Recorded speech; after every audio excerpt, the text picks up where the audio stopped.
Hello and welcome to my training videotapes. This is going to be part of a series of videotapes that are designed to teach you how to add particular parts of training into your existing curriculum. This videotape we're going to concentrate on how to add stand-up joint manipulation. We're going to categorize these in different body parts and different body types. So first one we're going to do actually is arm bar and arm locks.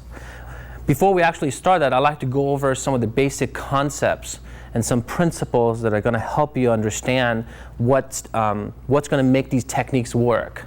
Okay, so I'm going to ask my partner to come in, Brooke. First one I want to go over with is called the law of non-resistance. And this particular concept and the law goes for any hold, any kind of stand-up joint manipulation that we're going to be talking about during this whole videotape series. So the non-resistance has 4 different motions. So imagine when somebody grabs me, right now there's 4 possibilities. 1, he's either pushing me, pulling me, not doing anything, or he's grabbing me. So first one I'm going to cover is if he pushes me, I'm going to go with him. Then I'll do whatever technique that comes afterwards. Next one is, what if he pulls me? When he pulls me, I go with him. Then I use the concept of circular motion, which we're going to talk about in a few minutes. I'm going to step out of the way. Next one is, what if he doesn't do anything? He's grabbing really hard.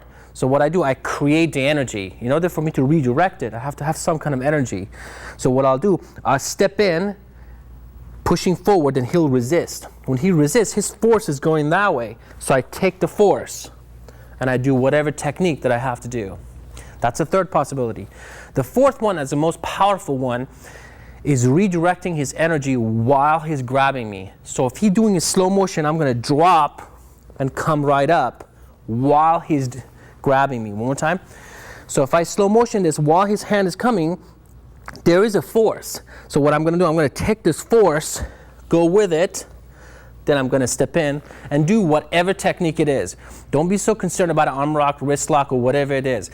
The concept is non-resistance. So really quick, so the 4 motions is if he pushes, if he pulls, if he doesn't do anything, which I'm going to create energy, or while he's doing it. So those are the 4 things into the law of non-resistance. Next one is the circular motion. And what I want you to remember in circular motion, there's going to be a lot of times, if you're doing realistic joint lock, is that the person is going to resist. And I'm going to be talking about stepping out of the way, use lateral movements rather than linear movements. So on this one, like if I do an arm bar, and if he resists, what I'll do, I'll step out of the way, basically, and I'll make myself in a circular motion bring him down. So that's what I'm going to talk about in the holds that we're going to do. Next one is a concept of energy which travels through open fingers.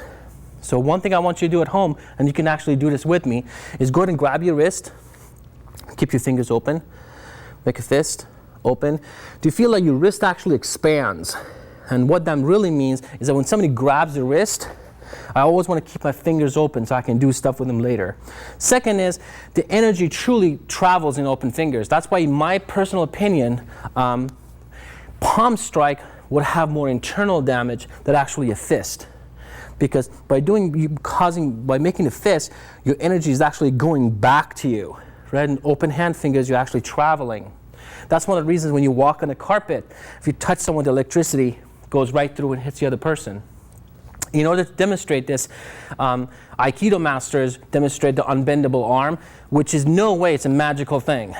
If you train, you can do it. And it's very simple. Like if you watch my hand here, and I want him to bend my arm, notice I'm resisting right now, and I'm tightening up. I'm really resisting, and that's good. Now he's really strong. He's stronger than me physically, and he's taller than me. He can do this. But notice this time, if I keep my fingers open and reach for that wall over there, completely relax, he can do that all day long. And I'm not even resisting. He will not be able to bend my arm because my energy is traveling through open fingers. So we're going to be talking a lot about energy and keeping your fingers open. Next principle that I want to go with is balance. No stand-up joint manipulation or ground or any kind of fighting situation. Nothing will work unless I throw him off balance. This goes mentally and physically. We're just going to concentrate on the physical aspect right now. So what it means is that if I do an armbar, he's standing up really straight, really strong. I can do this all day long. I need to throw him off balance before I can make things work. And the way I do it, I look at his belt.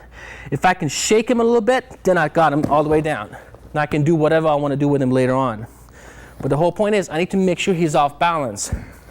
If he's standing up really solid, there's no way this is going to work. And you can do that by a couple different things. Like I can hit him in the thigh. I just look at his belt. The belt moved. That means his midsection is off balance. Then I can make the armbar work. Okay, so I need any kind of distraction. So that's what I mean by the balance. Next thing that we're going to go about is having a distinction between the static and dynamic training. And basically what that means is that you want to start with the static training, which means we're going to go over some techniques and it'd be like grab, put it on your stomach, open fingers, step in, take down. This is really, really important for you to later on to get into the actual dynamic moves we're going to do later on. So it's really important you understand there is a step-by-step doing this, which is the static training. Then we get into the actual dynamic training, which is more energy drills. The next thing is I want to make sure you guys have a distinction between the technique and the concept. So the concept that we're going to be covering in this videotape is an arm bar or arm block, which is really the same thing. The concept is going against a joint. And for right now, we're going to cover the elbow joint. The difference between concept and technique is that concept is like teaching somebody how to fish and giving somebody fish for dinner. So we're going to talk about a few different techniques that I've come up with, and they've been around for years. And we're going to talk about a couple techniques how to do armbar, but as long as you understand the concept of the armbar and why it causes pain, takes a person down, then we'd be fine. So it's really important you have the distinction between having a technique and a concept. So again, let's go recap really fast, going over all the stuff that we need to do before we start training. 1 was a law of non-resistance. 2 was circular motion. 3 was understanding energy level and open fingers. 4th one was balance, how to throw him off. Next one was the distinction between static and dynamic training. And the last one was understanding the difference between technique and concept. So let's go start training. Okay, here's the first thing we're going to do. In order to make things a little bit easier to understand, I want to categorize armbar into armbar number 1 and armbar number 2. And basically the distinction is the way my left hand grabs the wrist, which is one time is thumb up and one time is thumb under. Okay, these will be a great 2 ways you can actually start the training for arm bars, or if you choose to teach it, this will be the first thing that I would teach. So we're going to start by introducing you to what we call a C grip. Okay, this is called a C grip. This is actually the letter C in sign language. Okay, so the way it is that the thumb goes under the wrist and it rests on the wrist. And the 4 fingers go straight over. And what happens is that I have total control over the joint. This is what we call the C grip. Common mistake in C grip is don't have holes in your grips. So you don't want to grab like this or grab like this when there's actually a hole in the grip.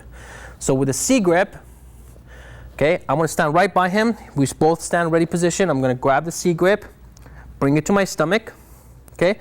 Open fingers, and we talked about why open fingers in the beginning. Now what I wanna do, I wanna go slightly above his elbow and put my wrist bone, which is the hard bone right on top, and I wanna put that right on top. And if you travel the elbow bone a little bit higher, there'll be actual little spot that your bone can actually rest on. Another thing I want you to remember in armbar, just like you try to push a car, because we need pushing motion in this one in armbar. When you want to push a car, you wouldn't go right foot back and push with your right hand, because that wouldn't give you enough force. So the way to do it is same hand, same foot forward. That gives you the most pushing power. So the armbar, what I want you to remember is that when you open the fingers, whichever hand is pushing, that foot steps forward. That makes it really easy to kind of remember. That does not mean this will make it wrong, because this training is not about right or wrong. It's doing it the proper way and a better way to doing it. Okay, so again, I'm gonna grab, bring it to my stomach, keep it against my body weight, open fingers, step right foot forward. I'm gonna go to a front stance. I'm gonna kind of keep it classical for right now. Open fingers, and I'm gonna go to a back stance and take him all the way down. When he's down, we're just gonna talk about two different finishes in this training tape for number 1 and number 2. This will be number 1. I do not let go of him. I step left foot out. I'm still in the front stance. Come forward. I put my right knee on top of his shoulder. I'm going to press down and pull it out. So it pushes the joint out of the way. When he taps out, I'll walk away. Preferably, I like to walk away from the head, because I want to stay away from his legs. Then he gets up. So we're going to call that armbar number 1. Let's try that again. Okay, so do this with me while you're at home. So we're going to grab C grip on the stomach, open fingers. Since this is my right hand, I'm going to step right foot, front stance, turn him to the side. Notice my fingers still pointing towards him. Step in, rest it on my thigh, press down. Okay, one of the things important here is to make sure my head, my shoulder, my hips, and my knees are aligned. I don't want to be bent over like this, because I'll be off balance. So I'm going straight down, and I concentrate on putting the energy straight towards him. Then I'll walk away. Okay, now we're going to go ahead and go to armbar number 2. In armbar number 2, we use a small little principle called blanketing. Blanketing means if I want to end up with his wrist, if I just reach for his wrist, he can pull his wrist out, and I won't be able to catch it. It's a matter of speed game, and I don't want to play the speed game. So what I do, I start from his shoulder. So I blanket the hand, so I end up with the wrist. So what that means is that while I do this, if he pulls back slowly, I end up with the wrist anyway, because that's called a blanketing. So I'm going to reach over, twist it all the way to my chest. Same concept. Notice the grip is different. Open fingers, same hand, same foot forward, taking them all the way down. Just for the sake of variety, we're going to finish a little bit differently. In this one, I'm going to have him rest on my shoulder with his palm facing out. Both palms, my palms, facing up. I'm going to pull in and push forward with my shoulder at the same time. Okay, then walk away. Come on up. That's armbar number 2. So one more time, please. Now remember, grab me. Okay, in armbar number 2, I can do it from any grab, which we're going to get into. But for right now, let go, please. Is we're going to talk about blanketing again, reaching over, bring it up to the chest. Open fingers, step forward and down. That's really important from here. I want to make sure, come on up please a little bit. I want to make sure my fingers are right towards him, because he slighted movement or resistance from him, I'm going to throw him off balance, gets down to it, I'm going to strike. Now I could have a knife in my hand, it could be my gun on top, it could be a stick, could be anything right here. Okay, and I'm taking him down, but my energy is towards him when he goes down.